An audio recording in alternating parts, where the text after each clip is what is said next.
ओम शांति। আজকের অব্যক্তবাণী 13/11/1969 বাপ-দাদার প্রত্যাশা। তো আজকে আমরা এই মুরলিটা কন্টিনিউ করছি এখন। তো বাবা আমাদেরকে বলছেন, বাবা আমাদেরকে 3 রকম নক্ষত্র হিসেবে দেখছিলেন। একটা ছিল লাকি সিতারা, না সৌভাগ্যশালী নক্ষত্র। দ্বিতীয় नैनोका सितारा, नयनेर तारा। तृतीय उम्मीद का सितारा, बाप दादार प्रत्याशा नक्षत्र। तो बाबा এখন কি প্রত্যাশা রাখছেন আমাদের কাছ থেকে? কি কোয়ান্টিটি তো আত্মা আমরা তৈরি করছি, কিন্তু বাবার কোয়ালিটি সম্পন্ন আত্মার দরকার ছিল। তো বাবা বলল, কোয়ালিটি কী করে আসবে? যখন আমি নিজের মধ্যে ডিভাইন কোয়ালিটি নিয়ে আসব, তখন সবাই আমার দিকে আকৃষ্ট হবে, আমি একজন স্যাম্পল হব, তখন কোয়ালিটি সম্পন্ন আত্মারা আসবে। তো বাবা বললো, আমরা কোয়ালিটি সম্পন্ন আত্মা কেন হতে পারছি না? তার জন্য বাবা বলেছিলেন ধারণার অভাব। এবার বাবা আগে বলছেন, तो धारणा की कमी के कारण मेहनत लगती है। तो धारणार अभावेर जन्य आमादेर परिश्रमेर अनुभव है। कई कर्तव्य में तो लोग कह देते हैं कि इनके भाग्य में ही नहीं है। कोनो कोनो कर्तव्यते मानुष तो बोले ही देई एर एटा भाग्य नहीं, यहाँ तो ऐसे नहीं कहेंगे। মানে আমরা এখন যে জ্ঞান মার্গে আছি, এখানে আমরা কখনো বলতে পারি না কি এটা আমার ভাগ্যে নেই। ভগবান দিতে এসছে, আমি নিতে পারছি না সেটা হতে পারে, কিন্তু আমার ভাগ্যে নেই এটা হতে পারে না। ভগবান ভাগ্য বিধাতা স্বয়ং আমার ভাগ্য বানাচ্ছে। আর বাবা বলেছে ভাগ্য লেখার কলম আমাদের সকলকে দিয়ে দিয়েছে। যে যত ভাগ্য বানাতে চায় বানাতে পারে। ভগবান একই রকম পড়াশোনা, একই রকম সব রকম খাজানা, সব রকম হেল্প, সব কিছু সবাইকে একই রকম দিচ্ছে। যে করেগা সো পায়েগা, যে করবে সেই পাবে। যেন আমরা এই যেটা দুনিয়াতে বলে কি এটা আমার ভাগ্যে নেই, সেজন্য পাইনি, এটা কিন্তু আমাদের জন্য আর নয়। তার মানে আমি নিতে পারছি না, সেটা আমাকে তাহলে সেটা হচ্ছে আমার ঘাটতি। তো সেটা আমাকে চেকিং করে চেঞ্জ করতে হবে। তো সেটা বাবা বলছে এখানে, किस विशेष कमी के कारण मेहनत लगती है। तो बाबा बोलছে কোন বিশেষ ঘাটতির কারণে আমাদের পরিশ্রম অনুভব হয়। শ্রীমত पर चलना है। তো কেন আমাদের ধারণা হচ্ছে না, কেন আমাদের এত পরিশ্রম অনুভব হয়? এর বিশেষ কারণ হলো বাবা বলছেন আমরা শ্রীমতে চলি না, শ্রীমতের আধারে ঠিকমতো চলছি না, সে কারণেই আমাদের ধারণার অভাব। তো বাবা বলছেন फिर भी क्यों नहीं चल पाते हैं। মানে আমাদের ইচ্ছে শ্রীমতের আধারে চলা, কিন্তু অনেক সময় আমরা চলতে পারি না কেন? বাবা কি বলছেন, कोई भी कार्य में चाहे पुरुषार्थ चाहे सर्विस में। বাবা এর কারণটা আমাদেরকে বুঝিয়ে দিচ্ছেন কি কেন আমরা এত পরিশ্রম অনুভব করি শ্রীমতের আধারে চলতে গেলে। বাবা বলছে যে কোনো কাজে, সেটা পুরুষার্থ হোক বা যে কোনো সেবা হোক, মেহনত लगने का कारण ये है। মানে আমাদের সেখানে পরিশ্রম অনুভূতি হয়, তার কারণ হলো बातें तो सभी बुद्धि में है। হ্যাঁ, মানে কি কি জ্ঞান বা কী কী করতে হবে সেটা কিন্তু আমাদের সব কিছুই আমাদের সকলেরই বুদ্ধিতে আছে।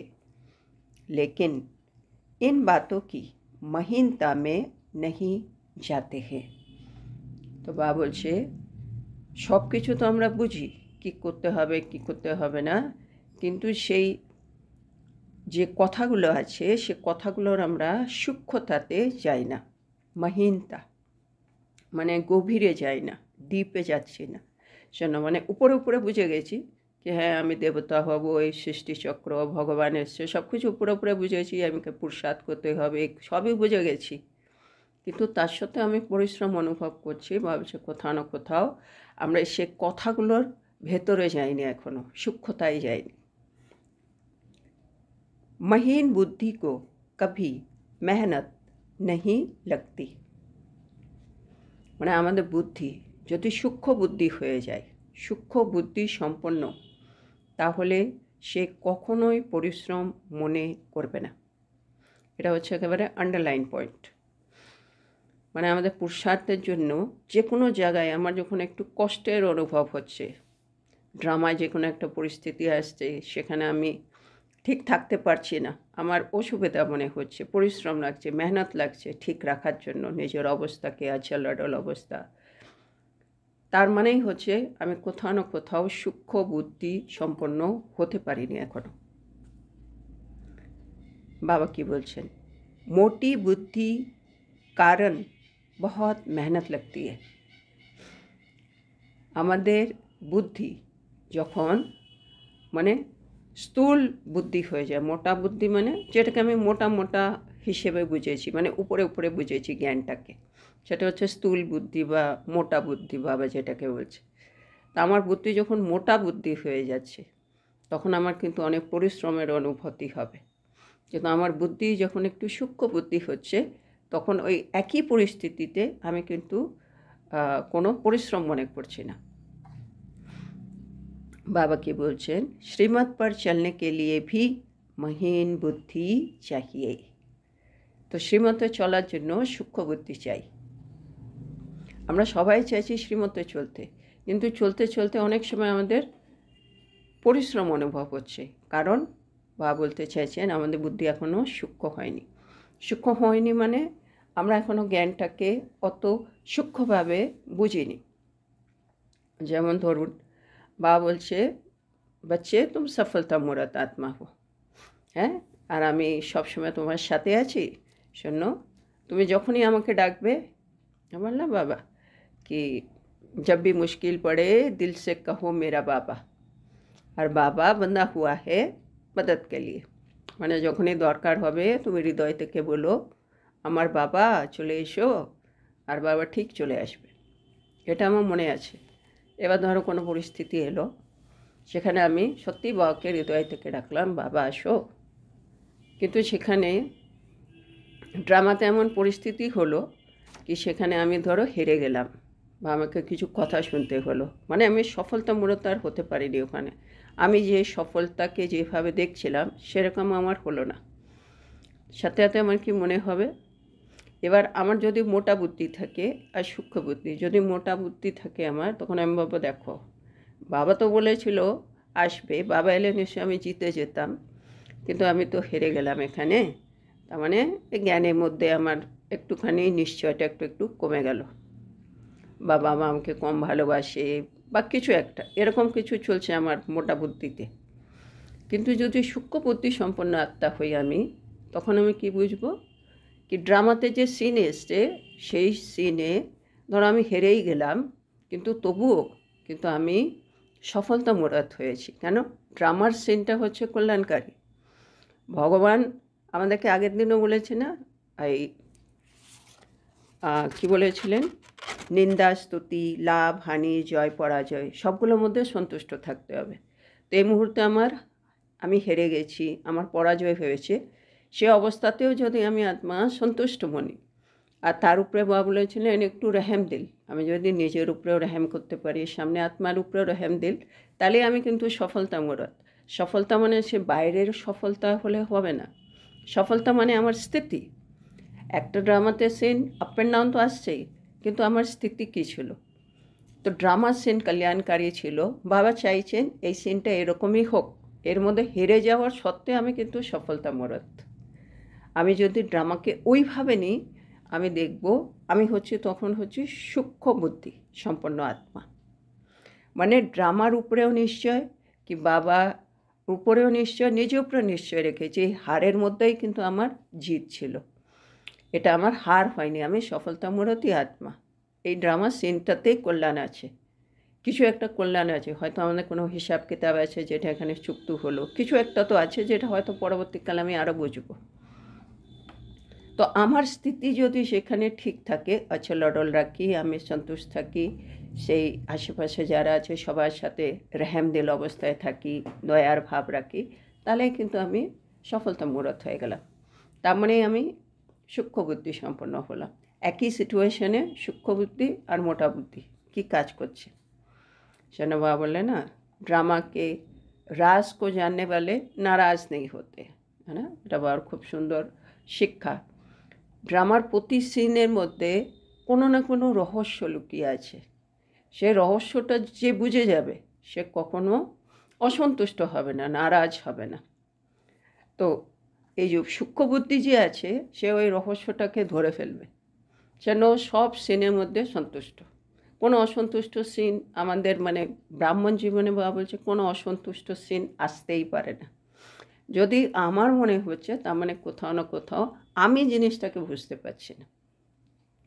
যেমন আজকেও বাবা বললেন না সাকার মূল্যতে কি কেউ যদি উল্টো পাল্টা কথা বলে বাচ্চা, তাহলে তুমি চুপ করে থেকো, হ্যাঁ, কেননা তালি দুই হাত দিয়ে বাজে।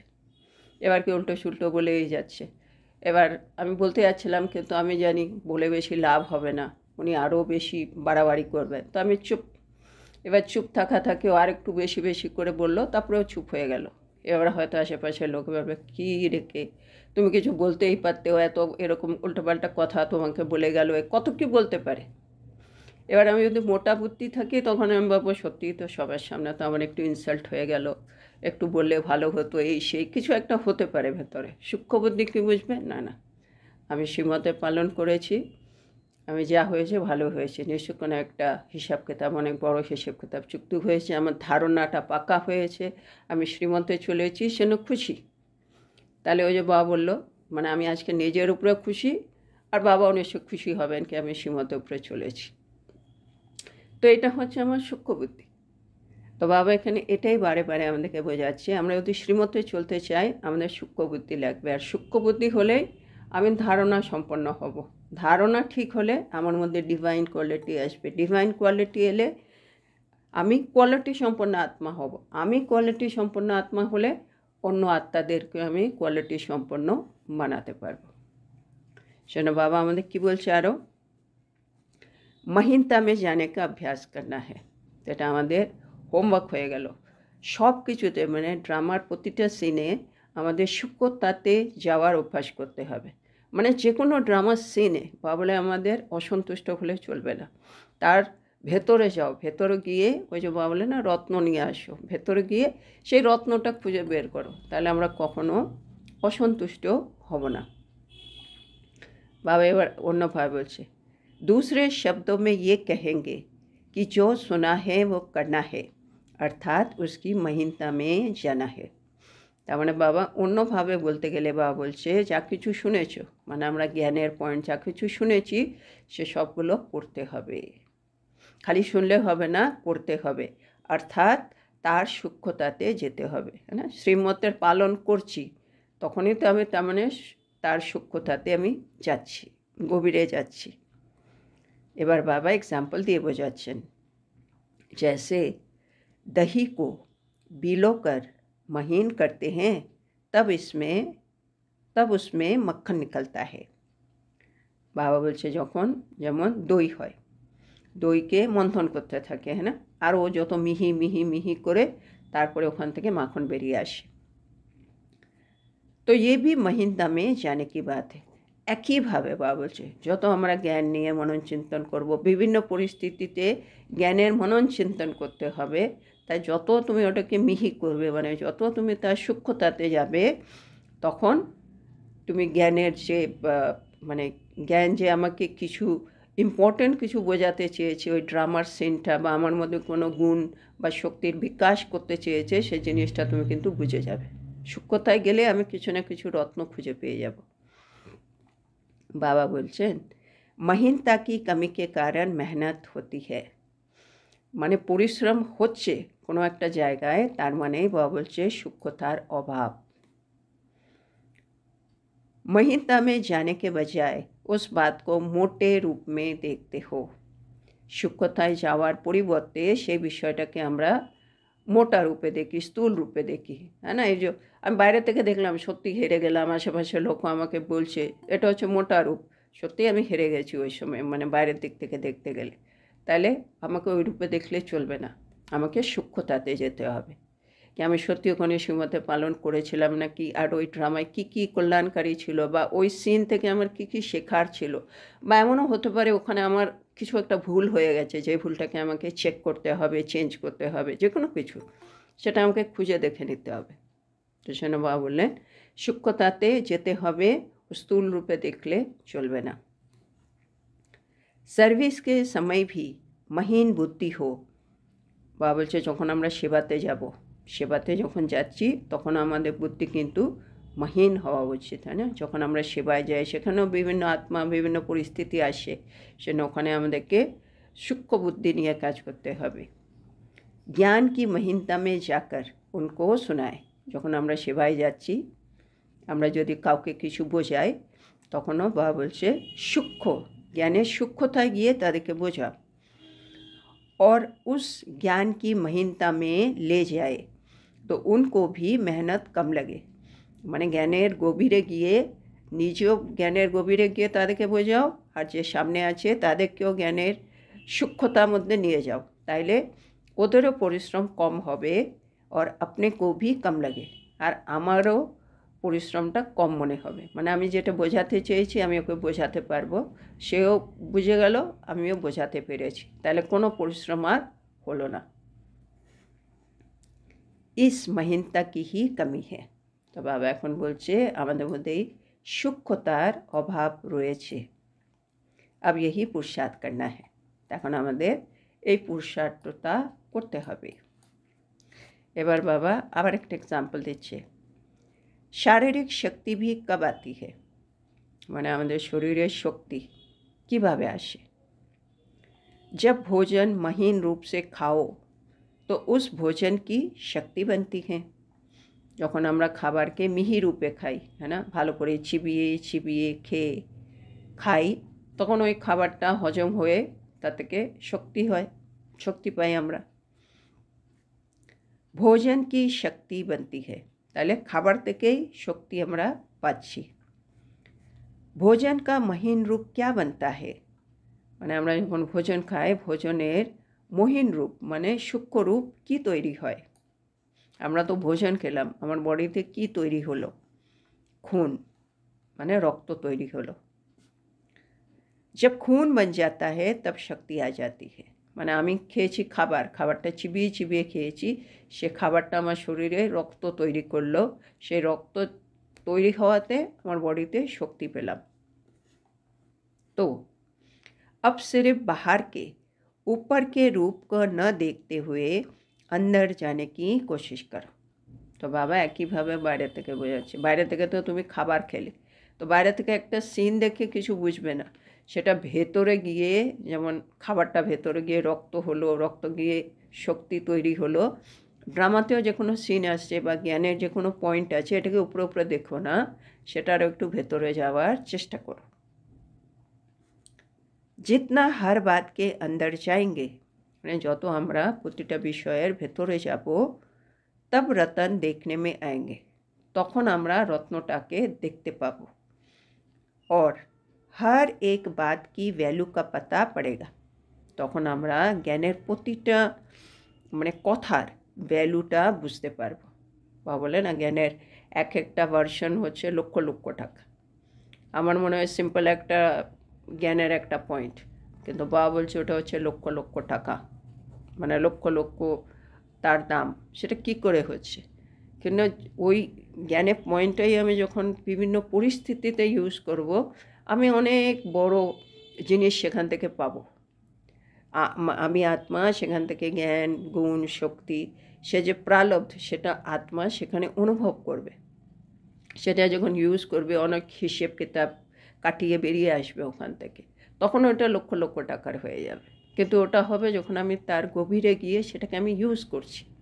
সেন বাবা বলছে যত ভেতরে যাবে তত তুমি রত্ন দেখতে পারবে, আর তখন তুমি ওই জিনিসটার ভ্যালুটা বুঝতে পারবে। जितना ज्ञान की वैल्यू সার্ভিস কি ভ্যালুটা মালুম হোগা, যত আমরা জ্ঞানের ভ্যালুটা বুঝবো, যত আমরা সেবার ভ্যালুটা বুঝবো, উতনা আপ ভ্যালুবল রতন বনেঙ্গে। তো ততই আমরাও কিন্তু ভ্যালুবল রত্ন হয়ে যাব। তো ভ্যালুবল রত্ন হতে গেলে আমাকে কী করতে হবে? জ্ঞানের প্রতিটা পয়েন্টকে ভালো করে বুঝতে হবে। সার্ভিসের মধ্যে ওটা কীভাবে ইউজ করবো ওটাকেও ভালো করে বুঝতে হবে। জ্ঞান রত্ন কি ভ্যালু কম করতে হো। তো বাবা এখন আমাদের মধ্যে কী দেখছে কি আমরা জ্ঞান রত্নর ভ্যালুটা একটু কম করি, তো খুদ भी वैल्यूबल नहीं बन सकते, সেজন্য আমরা वैल्यूबल होते পারছি না। एक एक रतन की वैल्यू को परखने की कोशिश करो, এটা হচ্ছে হোমওয়ার্ক। এক একটা রত্নকে আমার ভালো করে পরখ করে চেষ্টা করতে হবে। মানে বাবা যখন একটা লাইন বলছে বাচ্চা এটা করো, এটা করলে কি হবে, এটা না করলে কি হবে, যেমন না আদি মধ্য অন্ত, মানে ওই রত্নটা করলে কি হবে, না করলে কি হবে, আর যদি করতে হয় ওটাকে কীভাবে আমি ইমপ্লিমেন্ট করব আমার জীবনে, কোন পরিস্থিতিতে আমাকে ওটা ইউজ করতে হবে। তো সেগুলো বাবা বলছে ভালো করে পরখ করার চেষ্টা করো। আপ বাপ দাদাকে ভ্যালুবল রতন হোনা, তা আমরা হচ্ছি বাপ দাদার ভ্যালুবল রত্ন। তো ভ্যালুবল রত্ন বলে আমাদের বাবার প্রতিটা জ্ঞানের এক একটা পয়েন্টের ভ্যালু রাখতে হবে। তো ভ্যালুবল রতন কো ক্যা কিয়া যাতা হে, বাবা বলছে ভ্যালুবল রত্ন যারা তাদেরকে কি করা হয়।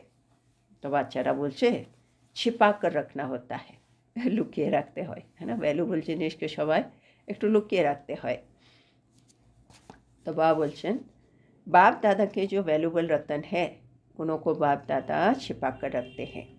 तो बाबा বলছে ঠিক বলেছে, বাপ দাদাও যে নিজের ভ্যালুবল রত্ন আছে তাদেরকে লুকিয়ে রাখেন। মায়া সে ছিপাতে, বাবা কাছ থেকে ভ্যালুবল রত্নদেরকে লুকিয়ে রাখে, মায়ার কাছ থেকে। মায়া সে ছিপাकर फिर कहाँ रखते हैं, তো মায়া থেকে লুকিয়ে মানে আমরা যে বাবার ভ্যালুবল রত্ন তাদেরকে বাবা মায়া থেকে লুকিয়ে কোথায় রাখবেন। বাবা বলছেন जितना जितना जो अमूल्य रत्न होंगे, মানে যত যত মানে ভ্যালুবল রত্ন হবে তাদেরকে বাবা কী করবে, उतना उतना बाप दादा के दिल तख्त पर निवास करेंगे, তারা কোথায় থাকবে, বাপ দাদার দিল তখ্ত নশীন হয়ে যাবে, বাবার হৃদয়ের সিংহাসনে তারা নিবাস করবে। মানে যত অমূল্য রতন অত বাবার হৃদয়ে থাকবে তারা। তো जितना मूल्य उतना बाबार दिल तक नशीन। जब दिल तक नशीन बनेंगे तब राज्य के तख्त नशीन बनेंगे। সঙ্গম যুগে আমাদের কি হতে হবে, আমাদের বাবার দিল তক নশীন হতে হবে, তখন আমরা গিয়ে সত্য যুগে গিয়ে রাজ্যের তখ্ত নশীন হব। তো ওখানে রাজ্যের তখ্ত নশীন হতে আমাদের এখন বাবার দিল তখ্ত নশীন হতে হবে। আর দিল তখ্ত নশীন হতে হলে আমাকে অমূল্য রত্ন হতে হবে। অমূল্য রত্ন হতে হলে বাবার এক একটা পয়েন্টের মহিন মানে ভেতরে যেতে হবে, সূক্ষ্মতায় যেতে হবে, আর সেগুলো ইউজ করতে হবে, নিজেকে ভ্যালুবল রত্ন বানাতে হবে। তো বাবা বলছেন তো সঙ্গম যুগ কা কौन सा तख्त है, তো সঙ্গম যুগে আমাদের কোন সিংহাসন, কোন সিংহাসনটা আমরা পাই। তখ্ত হ্যাঁ ইয়া বেগর হো, বাবা জিজ্ঞেস করছে মানে আমাদের কাছে সত্যি কোনো সিংহাসন আছে না আমরা এখন বেগর মানে বিনা সিংহাসনে ঘুরে বেড়াচ্ছি। বাপ দাদাকে দিল কা তখ্ত হ্যাঁ, মানে সঙ্গম যুগে আমাদের একটা বড় তখ্ত আমরা পাই, সেটা হচ্ছে বাপ দাদার দিল তখ্ত। পুরো 5000 বছরে 4টে যুগে আর কোনো জায়গায় এই তখ্ত এই সিংহাসন কিন্তু পাওয়া যায় না, শুধু সঙ্গম যুগে একমাত্র আমরা পাই ভগবানের হৃদয়ে গিয়ে নিবাস করতে পারি। তো সেজন্য বাবা বলছে সঙ্গম যুগের এই সিংহাসন कि बाप दादार दिल तख्त ये सारे जहान के तख्तों से श्रेष्ठ है। बाबा এখন এই তখ্তের ইম্পর্টেন্স বোঝাচ্ছে, এই যে বাবার দিল তখ্ত, এই তখ্তটা হচ্ছে সমগ্র বিশ্বের মধ্যে শ্রেষ্ঠ সিংহাসন। মানে সত্যযুগের বিশ্ব মহারাজন হলেও তার থেকে উপরে হচ্ছে এই সিংহাসন, যেটা আমরা এখন পাবো বা এখন পেয়ে গেছি। कितना भी बड़ा तख्त सतयुग में मिले মানে সত্যযুগে যতই বড় সিংহাসন প্রাপ্ত হোক না কেন, লেকিন ইস তখ্ত কে আগে वो क्या है, এই সিংহাসনের আগে সেটা কি? কিছুই না। হ্যাঁ, ভগবানের যে হৃদয়ে থাকতে পারছে তার জন্য ওই স্থূল দুনিয়ার যতই বড় সিংহাসন হোক সেটা কোনো ব্যাপারই না। তো বাবা বলছে আরও ইম্পর্টেন্স, ইস তখ্ত পর রহনে সে মায়া কুছ নেই কর সকতি। এই সিংহাসনে যদি আমি থাকতে পারি তাহলে কিন্তু মায়া কিছুই করতে পারবে না, হ্যাঁ না? যখনই আমি বাবার ছত্রছায়ায় থাকি, বাবার সাথে থাকি, মায়া কিন্তু কিছুই করতে পারে না। যেই আমি বাবার থেকে একটু আলাদা হয়ে যাই তখনই মায়া কিছু একটা করতে পারে। জন্য যত আমি বাবার দিল তক নসীন হব, মায়া কিছুই করতে পারবে না। আরও বাবা বলছেন, ইস পর রহনে সে মায়া কে সর্ব বন্ধনों से মুক্ত रहेंगे। আর এই তক্তে যদি আমরা বসে থাকতে পারি তাহলে কিন্তু আমরা মায়ার সব বন্ধন থেকে মুক্ত হয়ে যাব। इस पर उतरना चढ़ना नहीं पड़ेगा। এই তক্তে মানে বসলে নামা ওঠা করতে হয় না। অন্য তক্তে যেমন স্থূল তক্তে হলে নামতে উঠতে হয়, এই বাবার দিল তক নসীন আমরা কিন্তু সবসময় থাকতে পারি, এর মধ্যে ওঠানামা করতে হয় না। আর এর উপরে আমরা যখন আসীন হয়ে যাই তখন মায়ার সকল বন্ধন থেকে আমরা মুক্ত থাকি। আচ্ছা, তো বাবা আচ্ছা বলে এখানে মুরলিটা আজকে শেষ করলেন। তাহলে আজকে বাবা আমাদেরকে কি বললেন? বাবা বললেন কি আমাদের মধ্যে বাবা দেখছেন ধারণার একটু অভাব আছে, আর ধারণার অভাবের জন্য অভাবের কারণটা বাবা বোঝাচ্ছেন শ্রীমতে আমরা একটু ঠিকমতো চলতে পারছি না, পরিশ্রম মনে হচ্ছে।